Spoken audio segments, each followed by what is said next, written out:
Welcome to the first episode of the Own Your Good podcast. My name is Dave, and I'm excited to begin this journey with you and maybe by myself for a while. I hope that together we can grow and figure out more about ourselves to be more successful, to be more happy, to be more at peace with the things that make us who we are. I do live near an Air Force base, so there may be some freedom roaring in the background occasionally during some interviews. That is just something that we deal with. So I view myself as a wanderer. There's a lot of things that I've loved to do in life. There's a lot of things that I've enjoyed figuring out, and thank heaven for the internet. There are so many things that are available there that just make learning so much easier, so much better.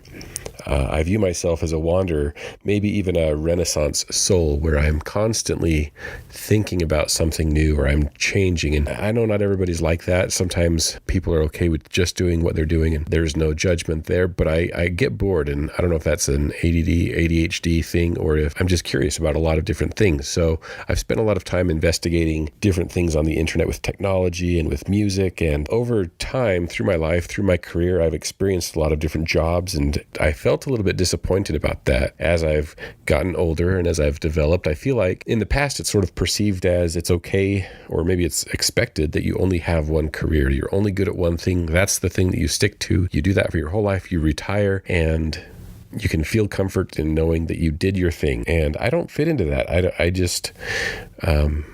I feel like it'd be difficult to stay in the same job for a really long time and feel like you matter. So I've worked in a lot of different ways. In restaurant, I've delivered pizza. I've been a line cook. I've been the manager of a kitchen, and I've actually opened and owned my own restaurant in the Salt Lake City area. That lasted about 5 years. It was during the 2008 to 2012 economic struggle that a lot of people dealt with. Unfortunately, or maybe fortunately, it didn't work out. I really love the restaurant business. I love cooking, but I'm glad I'm not in it anymore. So I've done restaurant work. I did several years in retail, selling books and video games in different locations, different stores. After restaurant, I realized maybe I could manage college. I dropped out when I was younger and didn't want to do it, and I stuck to it. I figured it out. And so after college, I became a teacher. And I knew I didn't want to teach little kids. I knew I loved English, and there was something about talking with people about their favorite stories or their favorite movies or their favorite authors. And so I got my degree in English, and then I pursued a master's degree in teaching. And so for the first 3 years of my teaching career, I taught junior high, 7th and 8th grade, and it was an amazing experience,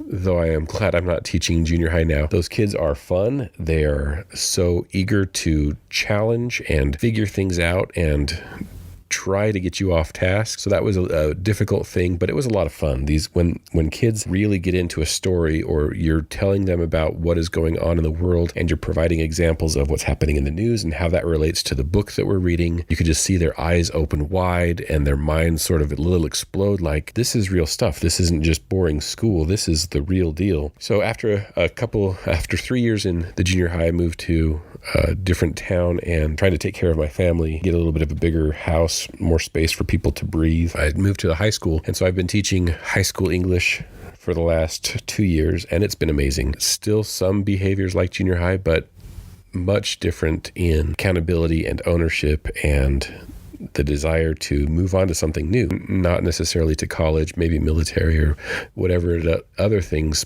they're into, but teaching high school kids, that it's like they're ready to be an adult. They want to show that they deserve their responsibility. But as I've been teaching, and as I've gone through the restaurant industry, and as I've experienced some of these different career paths, I've noticed something that kind of bothers me, and that is that there are a lot of people who don't know what they're good at, or they're not quite sure what they love. And some are medicating with drugs or alcohol, especially in the restaurant industry, or they just don't know. They're afraid, or maybe their parents or teachers or a boss, somebody has put them down regarding the thing that they love. And I really believe that no matter what it is that you love, you can make a living at it, or it can be a really life-saving hobby where you get to go to your happy place, go to the Zen place, go to the place where you feel good. That's my goal, is to help people discover that. So if you don't know what you're good at, or you don't know what your hobby or talent should be, stick around, pay attention to some of these episodes. I try to find people who have a variety of interests and a variety of skills and things that they've found that are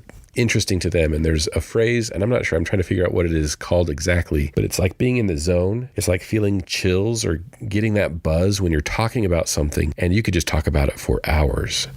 Or you're willing to wake up at 5 o'clock in the morning because you're so excited to start that day and get that thing done or accomplish that thing.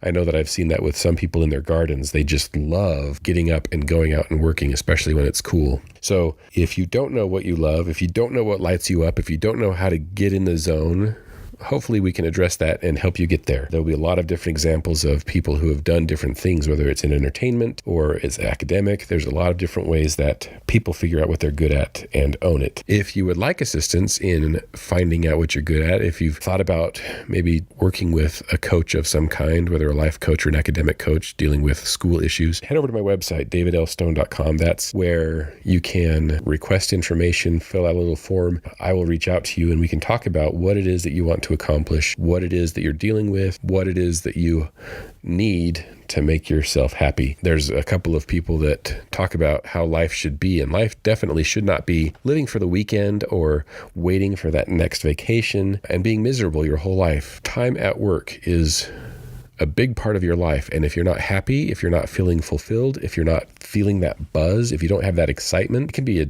drudge, just awful. And I don't want people to live like that. I would love to chat with you. If you feel like you have an idea of someone who is owning their good, they're totally in it, send them my way. I would love to have a chat with them about what it is that they love. Stick around, listen to some of these episodes, and look for things that might be similar in your life, things that you want to accomplish. I'm excited to start this journey. I cannot wait to talk with people about what gets them going, what lights them up, what puts them in the zone, what helps them forget some of the difficult things that they're dealing with because they are truly enjoying something that they are meant to be, meant to do, that they're creating, and just loving life. And that obviously that doesn't mean that there aren't any challenges or struggles, but those challenges or struggles are more handleable, that it is more possible to deal with them and feel happy and successful in life. Thank you for joining me today on Own Your Good. I'd like to give a special thanks to Arches Audio. They are the ones that provided this awesome music. If you need anything for a project, I would go and check them out. They have a great selection of music and other services to help you with your creative projects. I hope that you found this valuable. If you enjoyed this episode and it did something for you, or you think somebody might benefit from it, please share this. It would mean a lot to me to help spread this positivity and this idea that people can change, improve, and ultimately own their good.